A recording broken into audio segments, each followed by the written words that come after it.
Semarang Medical Center Rumah Sakit Telogorejo atau SMCRS Telogorejo siap untuk membantu pasangan menikah yang masih belum mendapatkan momongan. Hal itu disampaikan oleh Dr. Fajar Siswanto dalam seminar awam dan one-on-one konsultasian di Hotel Gripta Kudus, Minggu, 9 Februari 2025. Dalam seminar bertajuk Yuk Kenal Lebih Dekat dengan Promil di Telogorejo Fertility Center, Fajar mengatakan, infertilitas atau kondisi susah hamil itu ditandai dengan sudah menikah setahun lebih tapi belum hamil meskipun sudah melakukan hubungan badan secara teratur. Kemudian pasangan juga sengaja untuk tidak menunda kehamilan namun pada kenyataannya, masih belum mendapatkan buah hati. Jangan kecil hati, kami, SMCRS Telogorejo, siap membantu, ujar Fajar dalam seminar yang dihadiri oleh puluhan pasangan. Infertilitas ini terbagi dalam dua hal. Pertama yaitu infertilitas primer atau pasangan yang belum pernah hamil sejak setahun lebih dari pernikahan. Dan kemudian infertilitas sekunder yaitu pasangan yang pernah hamil tapi keguguran dan belum hamil lagi setelah setahun lebih. Tentu ketika pasangan infertilitas ini datang untuk konsultasi di Klinik Fertilitas SMCRS Telogorejo Semarang akan dicari akar penyebabnya melalui pemeriksaan yang komprehensif. Tidak ada faktor dominan pada kasus infertilitas di kalangan masyarakat. Menurut Fajar, ada banyak faktor penyebabnya. Namun yang terpenting pasangan suami istri tidak saling menyalahkan. Infertilitas itu adalah suatu keadaan di mana si pasangan ini belum berhasil punya anak setelah batasan waktu tertentu, misalnya setelah 1 tahun belum punya anak, itu kita katakan infertil. Jadi infertil itu kita ada sebabnya untuk kita bantu. Nah sekarang yang penting bahwa infertilitas itu pasangan suami istri penanggung jawabnya. Jadi kalau dulu kan mesti istrinya, itu enggak ya. Sekarang pasangan suami istri, pasutri.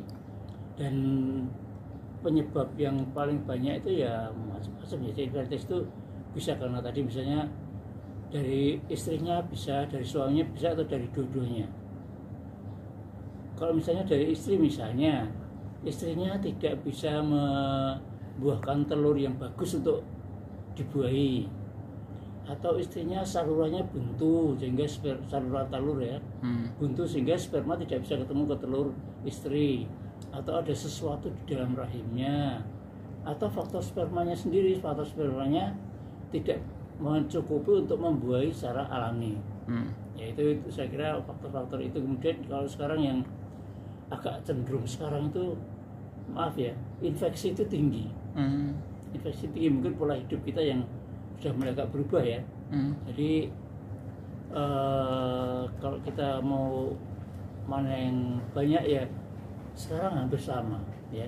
Jadi pasangan usia subur di Indonesia itu 15% mengalami infertilitas. Berarti memang tidak ada faktor penyebab dominan ya dok? Ya. Tidak ada faktor penyebab dominan ya? Hampir setiap faktor itu punya risikonya sendiri-sendiri. Ya. Jadi kalau itu ada 12 faktor ya. 12 faktor, tapi yang paling banyak sekarang itu angka infeksi tinggi ya. Kemudian kegagalan si ibu itu kegagalan untuk memproduksi telur sendiri, atau tadi kelainan-kelainan dari organ genitalia baik suami maupun istri. Jadi kalau yang sekarang misalnya kita agak kasar sedikit ya, paling banyak adalah kegagalan produksi telur yang bagus untuk bisa dibuahi. Misalnya pada kasus-kasus ibu yang menstruasinya tidak teratur gitu ya. Sedangkan dari suami biasanya kualitas sperma.